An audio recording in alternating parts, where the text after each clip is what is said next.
उत्तर प्रदेश की अखिलेश यादव सरकार में मंत्री रहे अनीस मंसूरी हमारे साथ हैं। पसमानदा मुस्लिम समाज को लेकर एक मुहिम चलाते हैं। उत्तर प्रदेश के पसमानदा मुसलमानों में एक बहुत बड़ा नाम है।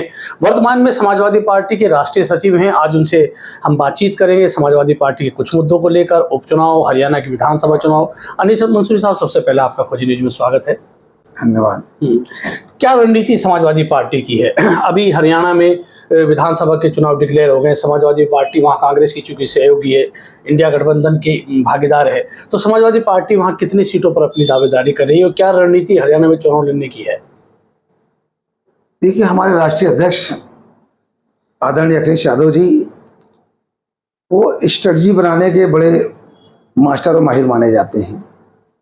गठबंधन को लेकर के वो काफ़ी गंभीर हैं और इस देश से भारतीय जनता पार्टी को उखाड़ फेंकने के लिए जिस तरीके से पिछले चुनाव में गठबंधन ने अपनी भूमिका निभाई और वर्तमान सरकार ने अपने को बचाने के लिए सरकारी मशीनरी का भरपूर इस्तेमाल किया, वरना ये साफ हो गए होते। और छल कपट बेईमानी से इन लोगों ने अपने आप को बचा तो लिया, लेकिन ये बात भारतीय जनता पार्टी को अच्छी तरह पता है कि जनता में हमारी कोई इमेज नहीं है। आज जनता हमसे खफा है, नाराज़ है। पिछले 10 सालों में हमने कोई काम नहीं किया, जुमलेबाजी पर सरकार चलाई, जाति धर्म के मुद्दे पर, और नफरती भाषण दे करके हिंदू मुसलमान करके हमने चुनाव जीता और इसी को लेकर के हमने सरकार चलाई।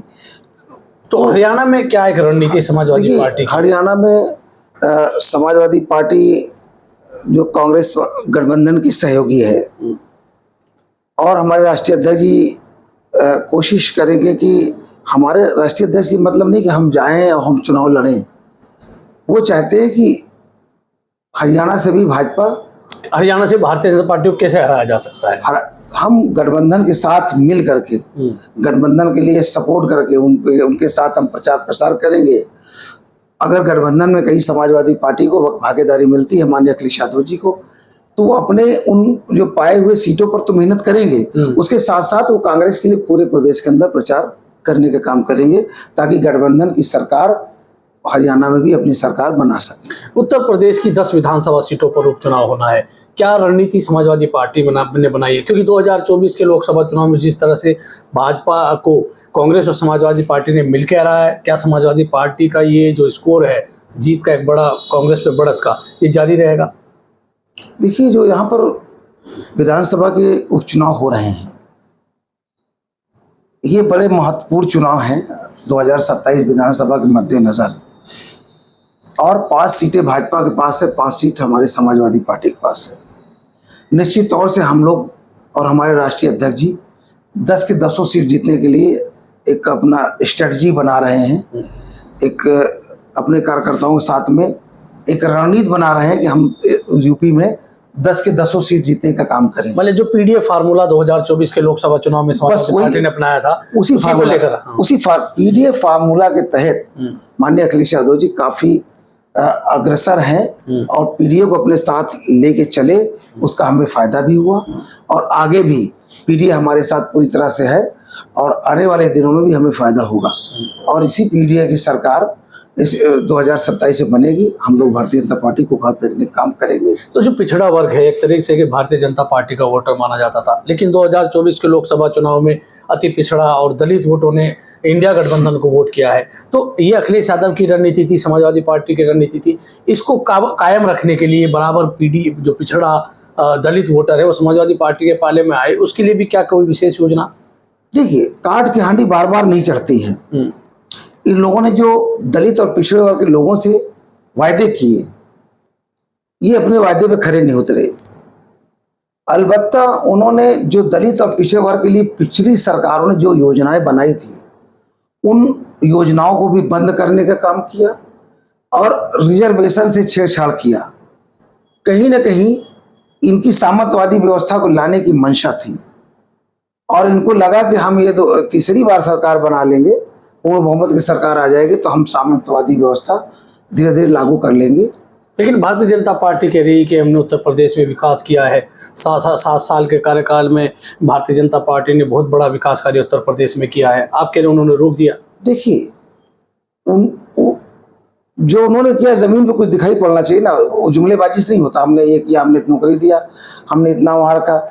आपने बयानबाजी किया और धरातल पे कुछ दिखाई नहीं पड़ा, और नौजवान बेरोजगार हो गया, लघु एवं कुटीर उद्योग धंधे मृतशैया पड़े कराने लगे, मध्यवर्गीय लोगों का जीना दुभर हो गया, महंगाई सर चढ़ के बोलने लगी। इस देश के अंदर इन तमाम मुद्दों को लेकर के नौजवान तबका जो पढ़ा लिखा वो समझ गया, इसलिए भारतीय जनता पार्टी के पर विश्वास उसका उठ गया और कहा कि 2 चुनाव में हमें इस्तेमाल कर लिया, अब हम इस्तेमाल नहीं होंगे। उनका जो अंदर का जो प्लानिंग थी भारतीय जनता पार्टी की दलित पिछड़ों के रिजर्वेशन पे डाका डालने की, उस समय से समझ गया। और राहुल गांधी और माननीय अखिलेश यादव जी ने अपने भाषण में इसको ऊपर रखा और तर्क संगत उसको लोगों में समझाने का काम किया, लोगों ने उनकी बात को माना और रिजल्ट। अनीस मंसूरी जी, आप बात कह रहे हैं कि भारतीय जनता पार्टी ने कोई ऐसा बड़ा विकास कार्य 7 साल में उत्तर प्रदेश में नहीं किया। आप चूंकि अखिलेश यादव की जो 2012 से 17 तक की सरकार थी, उसमें आप उस सरकार का हिस्सा रहे, तो अखिलेश यादव की सरकार के 5 बड़े काम में आपसे जो महत्वपूर्ण काम है, जो आप बताएंगे कि भारतीय जनता पार्टी की तुलना में अखिलेश यादव ने मुख्यमंत्री के तौर पर बेहतर काम किया। देखिए, माननीय अखिलेश यादव जी ने काम तो बहुत सारे किए, लेकिन आपने जब कहा कि कोई बड़े 5 काम बता दें, तो मैं बताना चाहता हूं कि मेट्रो लखनऊ में किसने दिया? माननीय अखिलेश यादव जी ने दिया। लखनऊ आगरा एक्सप्रेस किसने दिया? माननीय अखिलेश यादव जी ने दिया। IT सेक्टर यूपी में कौन लाया? माननीय अखिलेश यादव जी लाए। उत्तर प्रदेश के अंदर 4 बड़े थर्मल प्रोजेक्ट बिजली उत्पादन के लिए कौन लाया? अखिलेश यादव जी लाए। लखनऊ के अंदर रिवर फ्रंट कौन बनाया? अखिलेश यादव जी बनाए। लखनऊ के अंदर SCL कंप्यूटर कौन लाया? पूरी इंडस्ट्री अखिलेश यादव जी लाए। अमूल लाए। तो माननीय अखिलेश यादव जी जो काम किए, और डायल 100 सिग्नेचर बिल्डिंग किसने दिया? आज पूरे एशिया की बिल्डिंग के शुमार है। उनका नाम ये यूपी हिंदुस्तान ने एशिया लेवल का बिल्डिंग दिया, सिग्नेचर बिल्डिंग। और पुलिस के लिए सुरक्षा के लिए 112 नंबर जो बदल दिया, 100 नंबर वो किया। उसके साथ साथ पुलिस विभाग में आधुनिकीकरण के तमाम सिस्टम बनाए उन्होंने। ये तो बहुत छोटे काम हो गए, मैंने बड़ा काम बता दिया। बुंदेलखंड एक्सप्रेस किसकी देन है?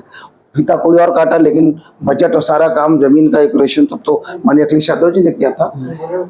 एम्बुलेंस, बताइए कितनी बड़ी योजना थी, कितने लोग खुश हुए कि गांव-गांव में लोग खुश हुए कि हम हमारी बहन को अगर बच्चे होने या कोई दिक्कत परेशानी तो एम्बुलेंस से हम शहर तक पहुंच जाते हैं घंटे भर में, नहीं बड़ी दिक्कत होती। तो ये सारे काम माननीय अखिलेश यादव जी के थे। आप बता दीजिए, इन हमारे छोटे काम की तुलना में बाबा ने, माननीय योगी आदित्यनाथ ने, अगर अखिलेश के एक काम की तुलना बराबर अगर कोई एक बता दे भारतीय जनता पार्टी का, तो मैं राजनीति छोड़ दूंगा। तो ये थे अनीस मंसूरी, जिन्होंने कहा कि भारतीय जनता पार्टी की उत्तर प्रदेश सरकार ने 7 साल में कोई विकास कार्य नहीं किया, जबकि अखिलेश यादव ने मुख्यमंत्री के तौर पर बहुत सारे विकास कार्य किए। अनीस मंसूरी ने उनको अपने इंटरव्यू में बताया भी है। मैं हूं राशिद अली और आप देख रहे हैं कुछ न्यूज।